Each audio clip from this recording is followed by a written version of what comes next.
Good morning everyone. चलो बच्चे, एक क्वेश्चन और देखते हैं। इलस्ट्रेशन 6 इंपॉर्टेंट क्वेश्चन है बेटा। वैसे हमने इस टाइप का क्वेश्चन किया हुआ है इस चैप्टर में। देखो, messrs x is a partnership firm with partners A, B and C sharing profits and losses in ratio of 3:2:5। Balance sheet आपको दे रखी है A's capital, B's capital, C's capital, long term loan, bank overdraft, trade payables, इसके अलावा land, building, plant and machinery, investment, inventories, trade receivables. फिर देखो बेटा, it was mutually agreed that B will retire from partnership. तो बेटा B partnership से क्या कर रहा है? Retire. And in his place D will be admitted as a partner. तो एडमिशन कम रिटायरमेंट का केस है। For this purpose the following adjustments are to be made. Goodwill of the firm is to be valued at 2 lakh due to firm's locational advantage, but the same will not appear as an asset in the books of reconstituted firm. Building and plant and machinery are to be valued at 90% and 85% of their respective balance sheet values. Investments are to be taken over by retiring partner at 25,000. Trade receivables are considered good only up to 90% of balance sheet figure. Balance to be considered as bad. In the reconstituted firm, total capital will be 3 lakh, which will be contributed by A, C and D in their new profit sharing ratio, which is 3:4:3. Amount due to retiring partner shall be transferred to his loan account. Simple सी दो चीजें बनानी है बेटा, revaluation account और partners के capital accounts. करना शुरू करें। चलो बेटा मेरे साथ साथ आ जाओ, करना शुरू करेंगे। देखो बेटा, क्वेश्चन नंबर 6, मुझे बताओ सबसे पहली चीज बेटा उसने क्या बनाने को कहा था आपको? Revaluation.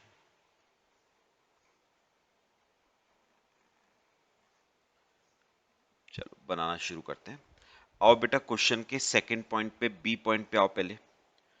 Building and plant and machinery are to be valued at 90%। तो 2 लाख की प्लांट और मशीनरी थी, 90% पे वैल्यू हो रही है, मतलब 10% से बिल्डिंग की वैल्यू गिर गई, लॉस हो जाएगा डेबिट साइड पे। 10% से बिल्डिंग की वैल्यू डिक्रीज कर गई, तो 2 लाख की बिल्डिंग है, उस पे 10%, 20,000 से बिल्डिंग की वैल्यू में डिक्रीज आ गया।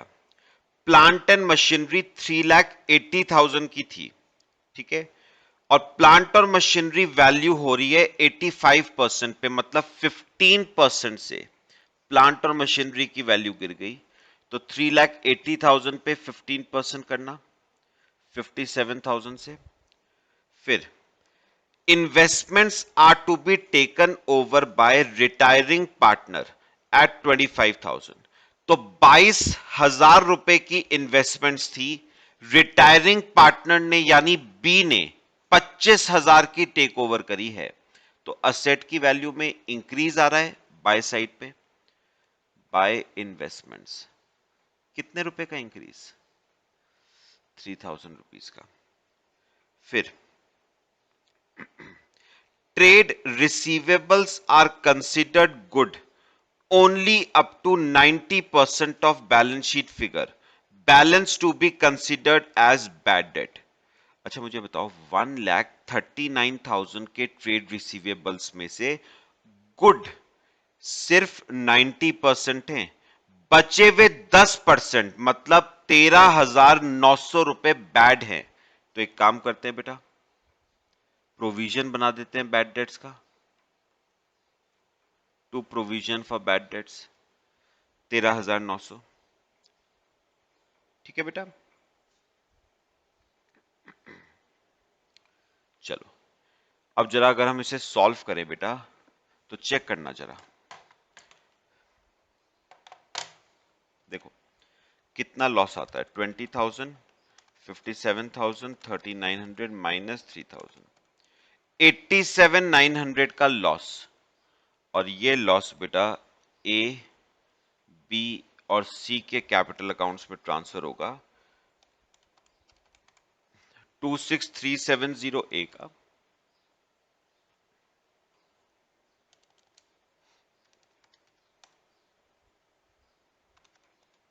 17,580 बी का और 43,950 सी का। टोटल आ जाएगा 90,900।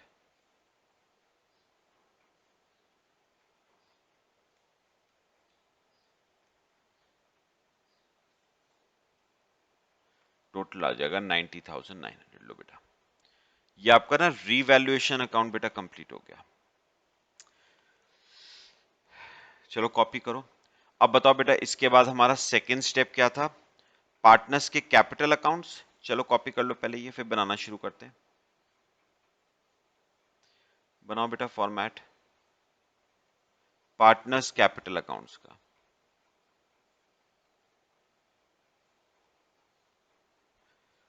Partners capital account.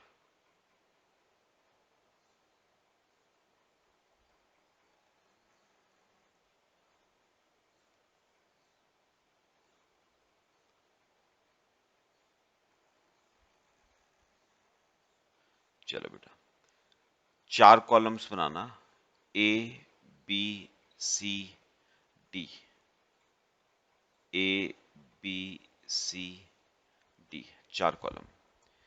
बेटा पहले लिखो इनके ओपनिंग बैलेंसेस। ए का है 1,04,000, बी का 76,000, सी का 1,40,000। ठीक है बेटा, चलो रिवैल्यूएशन के लॉसेस को ट्रांसफर करो। ए का शेयर है 26,370, बी का शेयर है 17,580, सी का शेयर है 43,950, डी का कुछ नहीं है। आगे बेटा सबका। चलो अब आ जाओ बच्चे गुडविल पे। ए पॉइंट पढ़ना, A point, goodwill of the firm is to be valued at 2 lakh. चलो वर्किंग नोट बनाओ गुडविल का।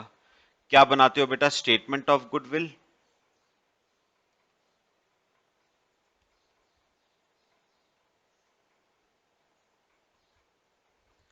Statement of goodwill.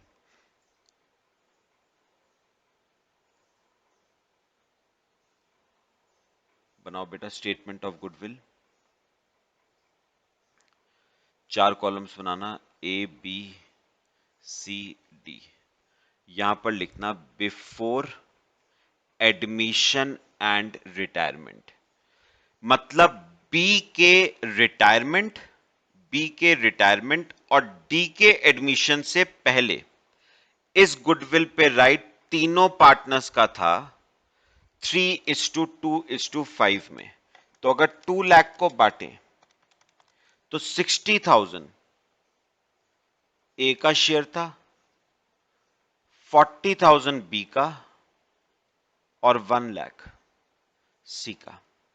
ये था बिफोर एडमिशन एंड रिटायरमेंट। अब लिखो आफ्टर एडमिशन एंड रिटायरमेंट। अच्छा, बी के रिटायरमेंट और डी के एडमिशन के बाद इस गुडविल पे राइट ए सी और डी का हो गया बेटा 3:4:3 में, 3:4:3 में। ठीक है, तो करो, ये आ जाएगा बेटा आपका 60,000 ए का, 80,000 सी का और 60,000 डी का। लो बेटा, ए का शेयर पहले भी 60 था, अब भी 60 है, ना कोई गेन ना कोई सैक्रिफाइस। बी का पहले 40 था, अब नील हो गया, तो बी ने करा 40 का सैक्रिफाइस। सी का पहले 1 लाख था, अब 80 हो गया, तो सी ने भी करा 20 का सैक्रिफाइस और डी ने करा है बेटा 60 का गेन। डी ने करा है 60 का गेन और एंट्री बेटा क्या बनाते हो, गेनिंग पार्टनर डेबिट यानी D debit to sacrificing partners to B और सी। तो कौन डेबिट होगा, डी, और कौन क्रेडिट होगा, बी और सी। चलो करें, पोस्टिंग करते हैं बेटा एंट्री की। और मेरे साथ साथ किसको डेबिट करना है बेटा, डी को डेबिट करना है टू बी टू सी 40 और 20। तो डी तो हो गया डेबिट और बी और सी को क्रेडिट करो बाय डी 40 20। लो बेटा, केस हुआ सबका, गुडविल का ट्रीटमेंट। चलो बेटा इसके बाद देखते हैं, ए पॉइंट हो गया हमारा, बी पॉइंट पूरा हो गया, अब आओ सी पॉइंट पे। In the reconstituted firm total capital will be 3 lakh which will be contributed by A, C and D in their new profit sharing ratio। चलो अब बनाते हैं कैपिटल एडजस्टमेंट का केस। करो कैपिटल एडजस्टमेंट। बेटा पहले मुझे एक बात का जवाब देना, कैपिटल ऑफ न्यू फर्म बेटा क्या दे रखी है, उसने कहा है नई फर्म की कैपिटल होनी चाहिए 3 लाख। और नए फर्म में बेटा पार्टनर्स कौन कौन है, न्यू फर्म में पार्टनर्स कौन कौन है, ए, सी और डी। तो ये 3 लाख की जो कैपिटल है ये ए, सी और डी की होनी चाहिए बेटा, किस रेशियो में, 3:4:3। तो जरा बांटो 3 लाख को इस रेशियो में, तो 90,000 की कैपिटल ए की होनी चाहिए, 1,20,000 की कैपिटल सी की होनी चाहिए और 90,000 रुपीज की कैपिटल डी की होनी चाहिए। ठीक है, तो ए की कैपिटल 90 होनी चाहिए, सी की 120 और डी की 90। ठीक है बेटा, कॉपी करो इसे।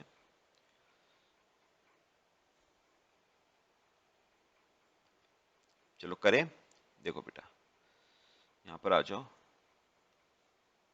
और मुझे बताओ टू बैलेंस कैरिड डाउन, ए की कैपिटल कितनी होनी चाहिए, 90, सी की 120,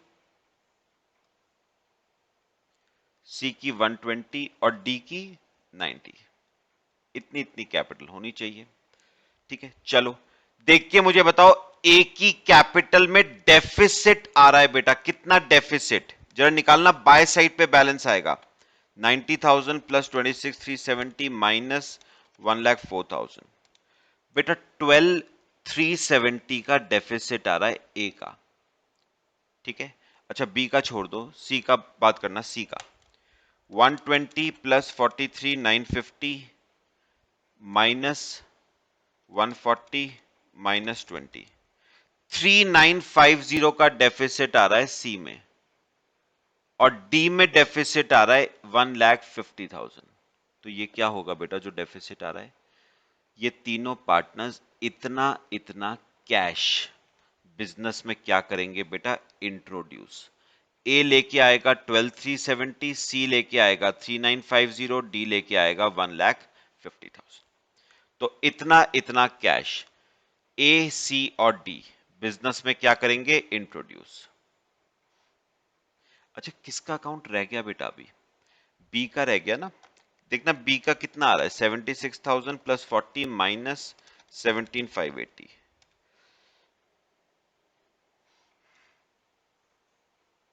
और एक इन्वेस्टमेंट्स हमारी रह गई, बी ने इन्वेस्टमेंट्स टेक ओवर करी थी ना 25,000 की, वो भी लिख लो टू साइड पे। 22,000 की इन्वेस्टमेंट्स 25,000 की टेक ओवर करी थी, तो 73,420 का आगे आपका वो कहां चला जाएगा, उसके लोन अकाउंट में। लिखा हुआ था ना, क्वेश्चन पढ़ो, डी पॉइंट में लिखा हुआ था, amount due to retiring partner shall be transfer to his loan account. कितना? 73,420। तो वो चला गया उसके लोन अकाउंट। लो बेटा, टोटल कर दो जरा, 1,16,370, 1,16,000,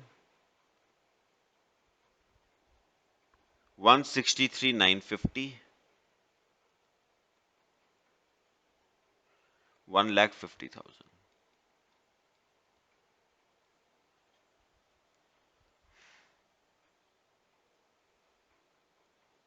116,370,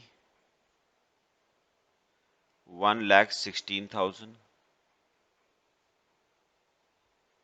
163,950 और 1,50,000। लो बेटा, ये आपकी बताओ क्या बन गई बेटा, पार्टनर्स के कैपिटल अकाउंट्स। लो बच्चे, कॉपी कर लो, ये आपका क्वेश्चन कंप्लीट हो गया।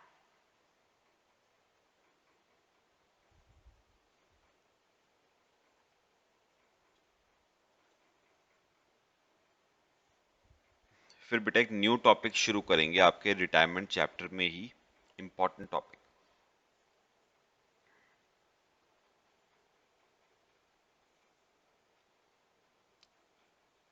बेटा कर लिया कॉपी सबने? चलो बच्चे, करें न्यू टॉपिक शुरू करें।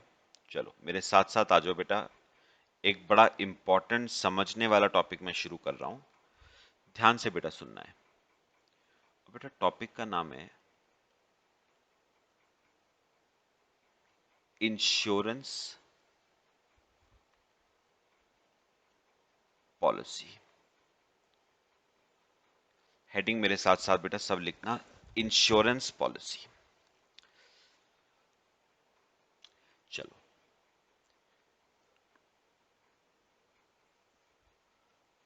पहले यहां पर लिखो पर्पस। ध्यान से सुनना है बेटा, पर्पस।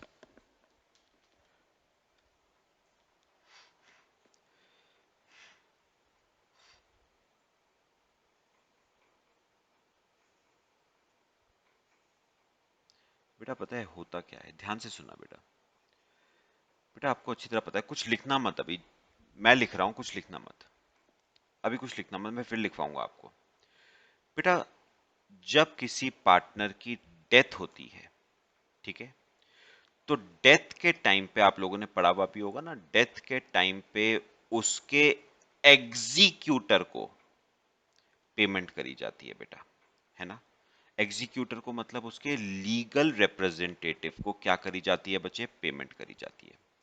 अच्छा, अगर डेथ नहीं, किसी पार्टनर का क्या होता है, रिटायरमेंट, तो रिटायरिंग पार्टनर को भी पैसा पे करा जाता है, आपको अच्छी तरह पता है। तो मुझे एक बात बताओ बेटा, जब किसी पार्टनर की डेथ होती है तो उसके एग्जीक्यूटर को क्या दिया जाता है, कैश।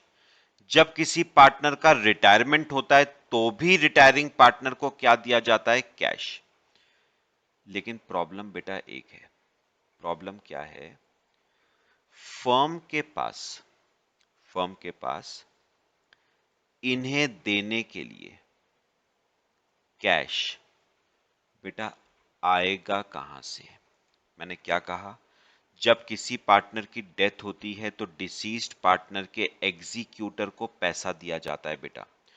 रिटायरमेंट के टाइम पे भी जो रिटायरिंग पार्टनर होता है उसको भी बेटा क्या दिया जाता है, पैसा दिया जाता है। लेकिन प्रॉब्लम क्या है, फर्म के पास इन्हें देने के लिए पैसा आएगा कहां से, ठीक है। तो बेटा फर्म पता है क्या करती है, फर्म ना उसका प्रोविजन फर्म उसका प्रोविजन बेटा पहले ही बना लेती है।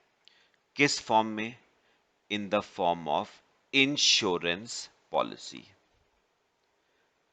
फर्म क्या करवा लेती है, सुनो, फर्म क्या ले लेती है? एक इंश्योरेंस पॉलिसी। अब सुनो मेरी बात, फायदा क्या होता है इंश्योरेंस पॉलिसी लेके? पता है बेटा, इंश्योरेंस पॉलिसी लेके फायदा क्या होता है? ध्यान से सुनना अभी मेरी बात, आपको समरी दे रहा हूं, फिर आगे डिटेल में पढ़ेंगे। बेटा, इंश्योरेंस पॉलिसी लेके फायदा क्या होता है? इंश्योरेंस पॉलिसी लेके फायदा यह होता है कि अगर बाय चांस किसी पार्टनर की क्या हो जाती है? डेथ। अगर किसी पार्टनर की डेथ हो जाती है बेटा, तो उस केस में इंश्योरेंस कंपनी से आपको क्या मिल जाती है? Maturity value. आपको क्या मिल जाती है? Maturity value. और उस मैच्योरिटी वैल्यू के पैसे से आप पे ऑफ कर सकते हो बेटा। किसको? किसको पे ऑफ कर सकते हो? डिसीज्ड पार्टनर के एग्जीक्यूटर को, या फिर रिटायरिंग पार्टनर को उस पैसे से आप पे ऑफ कर सकते हो। पहले बताओ बेटा, जो बात मैंने कही वो क्लियर हुई? मैंने क्या कहा? मैं दोबारा बोल रहा हूं। मैंने कहा जब किसी पार्टनर की डेथ होती है तो उसके एग्जीक्यूटर को क्या देना पड़ता है? कैश। जब किसी पार्टनर का रिटायरमेंट होता है तो भी रिटायरिंग पार्टनर को क्या देना पड़ता है? कैश। लेकिन प्रॉब्लम यह है कि इनको देने के लिए फर्म के पास कैश आएगा कहां से? तो फर्म क्या करती है, इसका प्रोविजन पहले ही बना लेती है। कैसे? फर्म ले लेती है एक इंश्योरेंस पॉलिसी। फायदा क्या होता है इंश्योरेंस पॉलिसी लेके? अगर किसी पार्टनर की डेथ हो जाए तो पॉलिसी हो जाती है मैच्योर। भाई, लाइफ इंश्योरेंस पॉलिसी है ना, अगर किसी पार्टनर की डेथ होगी तो पॉलिसी क्या हो जाएगी? मैच्योर। आपको इंश्योरेंस कंपनी से क्या मिल जाएगी? Maturity value. और मैच्योरिटी वैल्यू के पैसे से आप डिसीज्ड पार्टनर के एग्जीक्यूटर को या रिटायरिंग पार्टनर को आप पे ऑफ कर सकते हो। बात समझ आई? अच्छा, व्हाट इफ अगर किसी पार्टनर की डेथ ना हो, रिटायरमेंट हो, तो बेटा याद रखना ये इंश्योरेंस पॉलिसी ना रिटायरमेंट पे बेटा मैच्योर नहीं करती है। लाइफ इंश्योरेंस पॉलिसी मैच्योर दो ही केस में करती है। मेरी बातें ध्यान से सुनना अभी। लाइफ इंश्योरेंस पॉलिसीज मैच्योर दो ही केस में करती हैं। पता बेटा दो केस कौन से? सुनो, सपोज 10 साल की पॉलिसी ली मैंने। कितने साल की पॉलिसी ली है मैंने? 10 साल की सपोज पॉलिसी ली मैंने। 10 साल बीत गए, किसी पार्टनर की डेथ नहीं हुई, मतलब टाइम खत्म हो गया, डेथ नहीं हुई, तो पॉलिसी क्या हो जाएगी बेटा? मैच्योर। या मैंने 10 साल की पॉलिसी ली थी और 10 साल से पहले किसी पार्टनर की क्या हो गई? डेथ, तो भी यह पॉलिसी क्या हो जाएगी? मैच्योर। मतलब दो केसेस में पॉलिसी मैच्योर होगी। कौन कौन से दो केस? पहला, जितने साल की पॉलिसी ली वो पीरियड खत्म हो गया, डेथ नहीं हुई, पॉलिसी क्या हो जाएगी? मैच्योर। अच्छा, आपने 10 साल की पॉलिसी ली, 10 साल से पहले ही किसी पार्टनर की क्या हो गई? डेथ, तो भी यह पॉलिसी क्या हो जाएगी? मैच्योर। मतलब कुछ लिखना मत, कुछ लिखना मत। पॉलिसी बेटा मैच्योर दो केस में होती है। कौन कौन से दो केस में? On expiry of time period, on expiry of time period, मतलब 10 साल खत्म हो गए हैं, डेथ नहीं हुई है, या ऑन डेथ, यानी 10 साल नहीं खत्म हुए, उससे पहले डेथ हो गई। इन दो केसेस में पॉलिसी क्या होती है बेटा? मैच्योर। अब सुनो, सुनो जो मैं कहूंगा बेटा, एक बात याद रखना, रिटायरमेंट के टाइम पे ना बेटा, रिटायरमेंट के टाइम पे बेटा पॉलिसी ना मैच्योर नहीं होती है। मैंने कहा ना मैच्योर सिर्फ दो ही केस में होती है।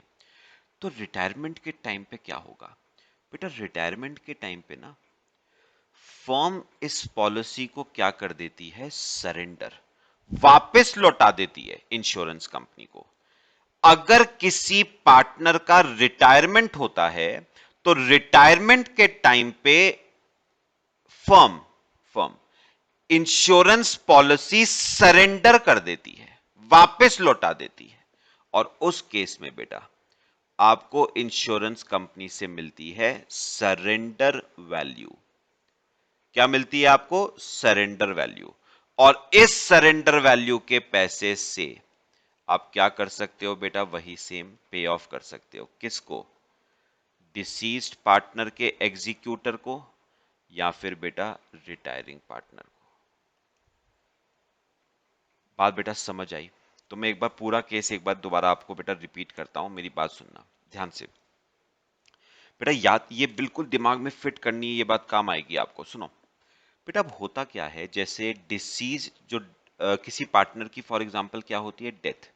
तो उस पार्टनर का जो एग्जीक्यूटर है, हमें उसे बेटा क्या देना पड़ता है, पैसा देना पड़ता है, ठीक है। लेकिन प्रॉब्लम क्या है, उसको देने के लिए पैसा कहां से आएगा? या फिर कोई पार्टनर रिटायर हो जाता है तो उसे भी क्या देना पड़ता है, कैश। उसको देने के लिए कैश कहां से आएगा? तो दिक्कत मेन ये है कि डिसीज्ड पार्टनर के एग्जीक्यूटर को देने के लिए या रिटायरिंग पार्टनर को देने के लिए कैश कहां से आएगा? तो फर्म क्या करती है, इस चीज का प्रोविजन अपनी बुक्स में पहले से बना लेती है, ठीक है। कैसे? इंश्योरेंस कंपनी से ले लेती है लाइफ इंश्योरेंस पॉलिसी, ठीक है। अच्छा, लाइफ इंश्योरेंस पॉलिसी लेके फायदा क्या होता है? अगर किसी पार्टनर की डेथ हो जाती है तो ये पॉलिसी क्या कर जाती है बेटा, मैच्योर, और इंश्योरेंस कंपनी से आपको मिल जाती है मैच्योरिटी वैल्यू। और उस मैच्योरिटी वैल्यू के पैसे से आप डिसीज्ड पार्टनर को या रिटायरिंग पार्टनर को आप पे ऑफ कर सकते हो बेटा। लेकिन व्हाट इफ किसी पार्टनर की डेथ ना हो, कोई पार्टनर रिटायर करे, तो याद रखना बेटा, रिटायरमेंट पे पॉलिसी मैच्योर नहीं करती, मैच्योर नहीं होती है। रिटायरमेंट के टाइम पे फर्म पॉलिसी को सरेंडर कर देती है। सरेंडर मतलब वापस लौटा देती है इंश्योरेंस कंपनी को, और इंश्योरेंस कंपनी आपको दे देती है उस पॉलिसी की सरेंडर वैल्यू। सरेंडर वैल्यू के पैसे से आप पे ऑफ कर सकते हो डिसीज पार्टनर के एग्जीक्यूटर को या फिर बेटा रिटायरिंग पार्टनर को। सब मेरे को बताओ, डिस्कशन मैंने जो किया बेटा क्लियर हुआ? ये कुछ अभी लिखना नहीं है, सब आपको अभी लिखवाऊंगा मैं, ठीक है बेटा। चलो अब हम प्रॉपर तरीके से ना बेटा, ये तो मैंने आपको एक ब्रीफ एक इंट्रोडक्शन दिया है इस चीज का। अब मैं आपको ना प्रॉपर तरीके से बेटा लिखवा देता हूं ये सारी चीजें।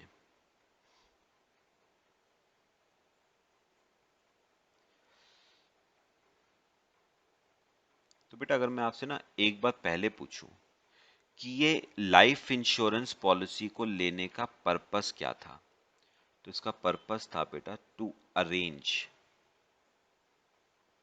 For cash, to arrange for cash to be paid, to be paid at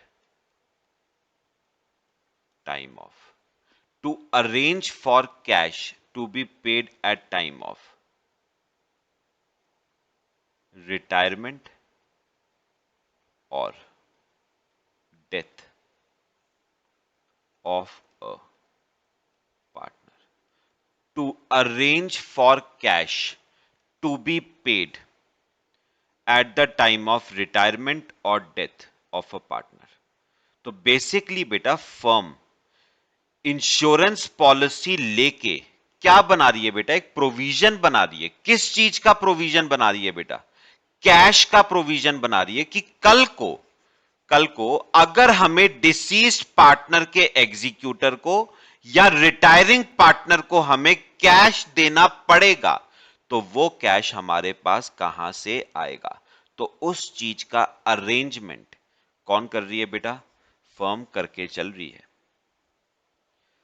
low बेटा कॉपी करो इसे।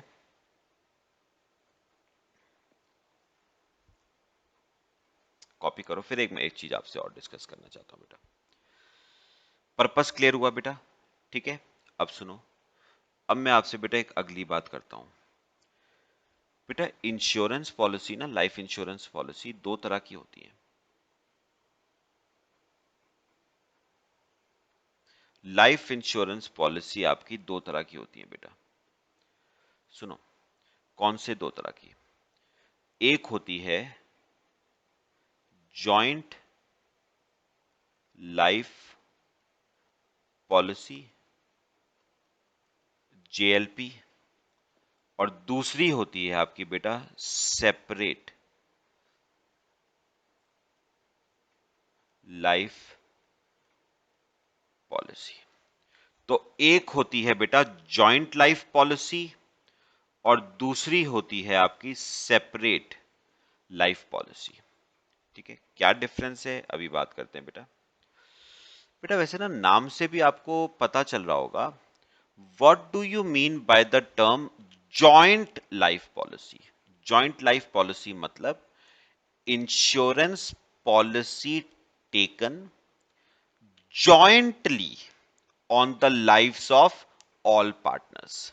तो लिखो पहले, इंश्योरेंस पॉलिसी, अभी मैं समझाता हूं आपको, taken jointly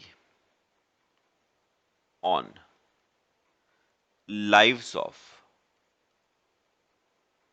all partners. Insurance policy taken jointly on lives of all partners, और सेपरेट पॉलिसी है insurance policy taken individually, insurance policy taken individually on lives of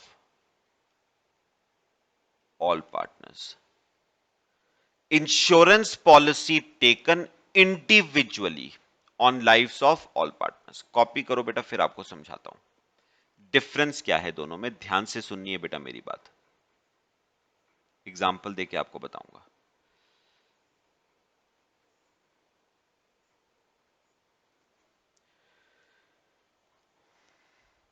देखो बेटा, बेटा अब ये जॉइंट लाइफ पॉलिसी क्या होती है, पहले इसकी बात करते हैं। सुनो सुनो ध्यान से बेटा। अज्यूम करो आपके फर्म में 3 पार्टनर्स हैं, ए बी और सी।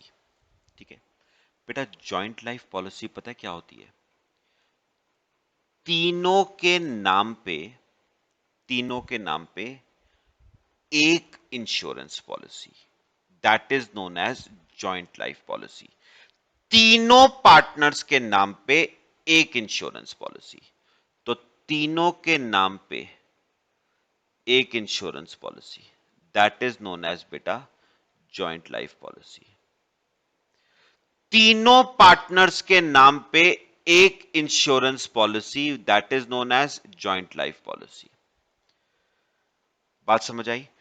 तीनों के नाम पे एक इंश्योरेंस पॉलिसी। सुनो सुनो अभी ध्यान से बेटा, केस खत्म नहीं हुआ है अभी। फिर बेटा ये सेपरेट लाइफ पॉलिसी क्या होती है बेटा? नाम से भी पता चल रहा है 3 पार्टनर्स हैं बेटे। अच्छा, सेपरेट लाइफ पॉलिसी का मतलब क्या हुआ? तीनों के नाम पे इंडिविजुअल इंश्योरेंस पॉलिसी, मतलब ए के नाम पे अलग इंश्योरेंस पॉलिसी, बी के नाम पे अलग इंश्योरेंस पॉलिसी, और सी के नाम पे अलग insurance policy, that is known as separate life policy. हर की लाइफ का सेपरेट इंश्योरेंस। और जॉइंट लाइफ इंश्योरेंस मतलब, जॉइंट लाइफ पॉलिसी मतलब तीनों की लाइफ्स का एक इंश्योरेंस। तो मेरे को बताओ बेटा, जॉइंट लाइफ पॉलिसी में अगर 3 पार्टनर हैं, अगर 3 पार्टनर हैं तो कितनी इंश्योरेंस पॉलिसीज होंगी? एक। लेकिन सेपरेट लाइफ पॉलिसी कितनी होंगी? 3। हर पार्टनर के नाम पे अलग insurance policy, that is known as separate life policy. और तीनों पार्टनर्स के नाम पे एक insurance policy is known as joint life policy. Copy करो बेटा यहां तक। एक आधी बात मैं आपको आज और बता दूं, जरा ध्यान से सुननी है मेरी बात अभी।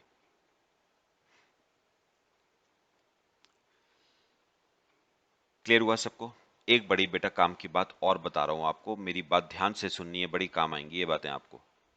सुनो, पहले मैं बेटा छोटी सी एक बात ना आपसे, जॉइंट लाइफ पॉलिसी के बारे में कर लूं, इसी के नीचे लिखना बेटा, जॉइंट लाइफ पॉलिसी के नीचे ही लिखना, जॉइंट लाइफ पॉलिसी।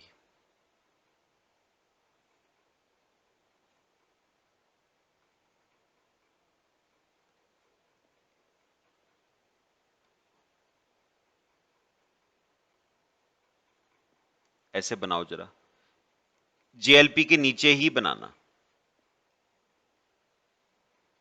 बेटा मेरी एक बात सुनना ध्यान से जो मैं कहूंगा, मुझे एक बात बताओ, जॉइंट लाइफ पॉलिसी का क्या मतलब है?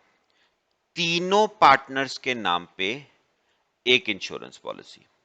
अब अज्यूम करो बेटा, अज्यूम करो ये जो पार्टनर ए था, सपोज बेटा इसकी हो गई डेथ, ए की डेथ हो गई, तो आपको पता है बेटा ए की डेथ पे क्या होगा? ए की डेथ पे पता है बेटा क्या होगा? ये इंश्योरेंस पॉलिसी, ये जो जॉइंट लाइफ पॉलिसी थी ना, ये बेटा हो जाएगी मैच्योर।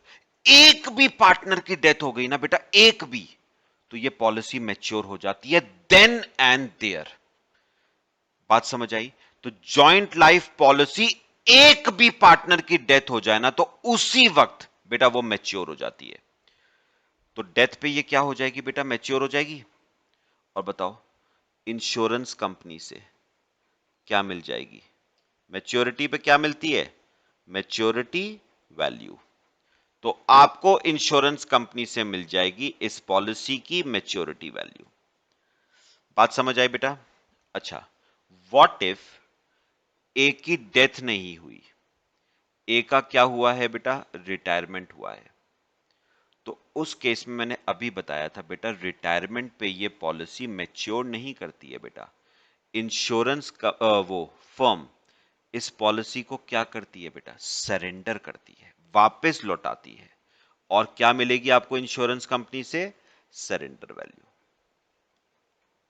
तो ये बात तो बिल्कुल बेटा दिमाग में फिट कर लो, डेथ होगी तो पॉलिसी मैच्योर होगी, रिटायरमेंट होगा तो पॉलिसी सरेंडर होगी। बात समझ आई बेटा?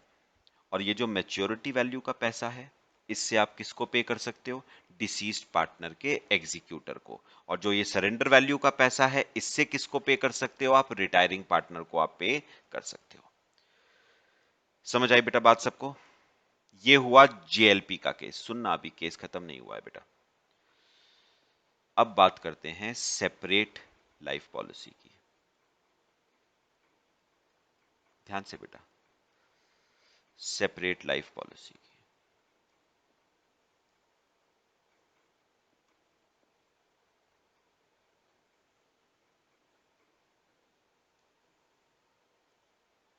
ध्यान से बेटा, सेपरेट लाइफ पॉलिसी में क्या होता है? हर पार्टनर के नाम पे, मेरे को बताओ, हर पार्टनर के नाम पे इंडिविजुअल पॉलिसी होती है ना? हर पार्टनर के नाम पे इंडिविजुअल पॉलिसी। तो कितने पार्टनर है बेटा? ए, बी और सी, तीन पार्टनर है। चलो पहला केस मैं ले रहा हूं, पहला केस, फर्स्ट केस। ए की डेथ हुई, ए की डेथ हुई, ठीक है। बी की ना डेथ है ना रिटायरमेंट है, सी की ना डेथ है ना रिटायरमेंट है, ए की डेथ हुई है। तो मेरे को बताओ कि बेटा ए की डेथ के टाइम पे ए की पॉलिसी क्या करेगी? मैच्योर हो जाएगी। ए वाली पॉलिसी क्या हो जाएगी? मैच्योर। और इंश्योरेंस कंपनी से क्या मिल जाएगी बेटा? मैच्योरिटी वैल्यू, है ना? इसमें तो कोई दिक्कत नहीं। मैं आपसे बेटा जानना चाहता हूं बी की पॉलिसी का क्या होगा, सी की पॉलिसी का क्या होगा? बेटा आप सुनना, बी की ना डेथ हुई है, ठीक है, ना बी का रिटायरमेंट हुआ है, और सेम सी की ना डेथ हुई है, ना सी का रिटायरमेंट हुआ है। तो मैं आपको एक बात बताऊं बेटा, ऑल्दो बी की डेथ नहीं हुई है, ऑल्दो बी का रिटायरमेंट नहीं हुआ है, ऑल्दो सी की डेथ नहीं हुई है, सी का रिटायरमेंट नहीं हुआ है, तब भी बेटा इन दोनों की पॉलिसीज को, इन दोनों की पॉलिसीज को बेटा फर्म क्या कर देती है बेटा? सरेंडर कर देती है। ऑल्दो बी की ना डेथ हुई है, ना रिटायरमेंट हुआ है, ऑल्दो सी की ना डेथ हुई है ना रिटायरमेंट हुआ है, तब भी फर्म बी और सी की पॉलिसीज को क्या कर देती है बेटा, सरेंडर। और इसका रीजन भी आप समझोगे। बी और सी की पॉलिसी क्यों ली थी बेटा, आप मेरे को इतना बता दो बस, इंश्योरेंस पॉलिसी क्यों ली थी? ताकि आप डिसीज्ड पार्टनर के एग्जीक्यूटर को क्या पे कर पाओ, कैश। कैश कहां से आएगा जब तक आप पॉलिसी को बेटा सरेंडर नहीं करोगे? बात समझो जो मैं कह रहा हूं। आपको बी और सी की पॉलिसी को सरेंडर करना पड़ेगा, ऑल दो बी और सी का रिटायरमेंट नहीं हुआ है, तब भी आपको पॉलिसी को सरेंडर करना पड़ेगा। रीजन क्या है उसका? क्यों सर सरेंडर क्यों करें? बेटा आपने बी और सी की नाम पे इंश्योरेंस पॉलिसी क्यों ली थी? आपने इंश्योरेंस पॉलिसी इसलिए ली थी ताकि डिसीज्ड पार्टनर के एग्जीक्यूटर को आप क्या पे कर पाओ, कैश पे कर पाओ। जब तक पॉलिसी को सरेंडर नहीं करोगे, कैश कहां से आएगा? तो आपको बी और सी की पॉलिसी को सरेंडर करना पड़ेगा, और इंश्योरेंस कंपनी से क्या मिलेगी बेटा, सरेंडर वैल्यू। और इस सरेंडर वैल्यू से पैसे, इस सरेंडर वैल्यू के पैसे से हम किसको पे करेंगे, डिसीज्ड पार्टनर के एग्जीक्यूटर को। बात समझ आई बेटा? यानी एक बात समझो, ऑल्दो बी और सी का ना रिटायरमेंट हुआ है ना डेथ हुआ है, तब भी आपको बी और सी की पॉलिसी को सरेंडर करना पड़ेगा। क्यों? आपने इंश्योरेंस पॉलिसी ये कह के ली थी कि हमें कैश चाहिए। अब मुझे एक बात बताओ, जब तक पॉलिसी को सरेंडर नहीं करोगे, कैश कहां से आएगा? कैश नहीं आएगा तो डिसीज पार्टनर के एग्जीक्यूटर को पे कैसे करोगे बेटा? पॉइंट क्लियर हुआ? अच्छा सुनो सुनो, अभी अभी सुनो। ये तो पहला केस था जिसमें ए की हुई डेथ। अब मैं बात कर रहा हूं दूसरा केस जिसमें ए का हुआ रिटायरमेंट। अब सुनो, रिटायरमेंट के टाइम पे आपको पता है पॉलिसी मैच्योर नहीं करती है, तो ए की पॉलिसी को हमें क्या करना पड़ेगा बेटा, सरेंडर। रिटायरमेंट के टाइम पे सरेंडर होता है, क्या मिलेगी इंश्योरेंस कंपनी से, सरेंडर वैल्यू। मुझे फिर से जानना है, फिर से जानना है, बी और सी की पॉलिसीज का क्या होगा? ना तो इनकी डेथ हुई है ना इनका रिटायरमेंट हुआ है, तब भी आपको इनकी पॉलिसीज को सरेंडर करना पड़ेगा। क्या मिलेगी आपको, सरेंडर वैल्यू। और इस सरेंडर वैल्यू के पैसे से आप किसको पे करोगे, रिटायरिंग पार्टनर को।